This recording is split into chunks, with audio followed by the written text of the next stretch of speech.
زمزم کے کنویں کی ملکیت حاصل کرنے کے علاوہ عبد المطلب کی زندگی کا دوسرا اہم واقعہ ابرہہ کا بیت اللہ پر حملہ ہے۔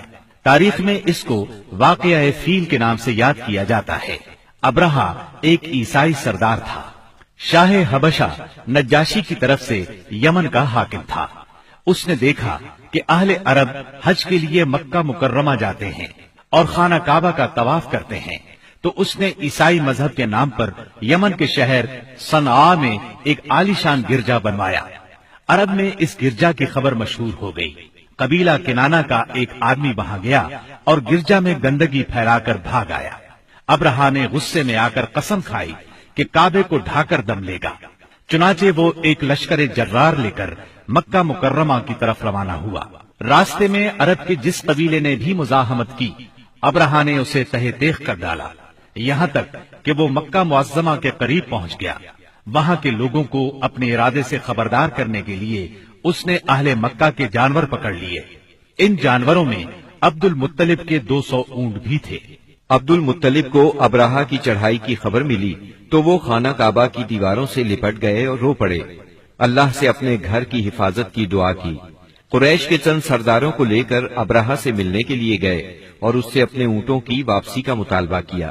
ابرہہ ان کی بات سن کر حیران ہوا اور بولا، تم نے اپنے اونٹوں کی واپسی کی تو بات کی، کعبے کے متعلق ایک لفظ بھی نہیں کہا۔ میں تو یہاں کعبے کو ڈھانے کے لیے آیا ہوں۔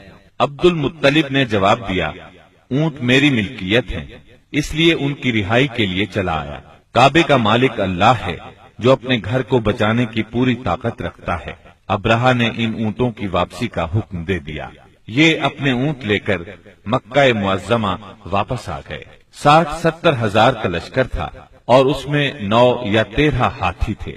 اس لشکر نے آخر مکے پر چڑھائی کی۔ لشکر مکے کے نزدیک پہنچا تو محمود نامی ہاتھی نے مکے میں داخل ہونے سے انکار کر دیا اور وہیں بیٹھ گیا۔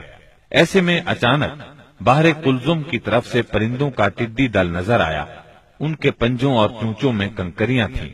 جن سپاہیوں پر وہ کنکریاں پڑتی ان کے اعضاء کٹنا شروع ہو جاتے۔ ان کنکریوں کے گرنے سے ابرہہ کی فوج اور ہاتھیوں کا جو حشر ہوا وہ بلا شبہ تاریخ عالم کا ایک نہایت حیرت ناک باب ہے۔ خود ابرہہ مشکل سے گرتا پڑتا صنعاء تک پہنچا اور نہایت دردناک عذاب میں گرفتار ہو کر یمن میں مرا۔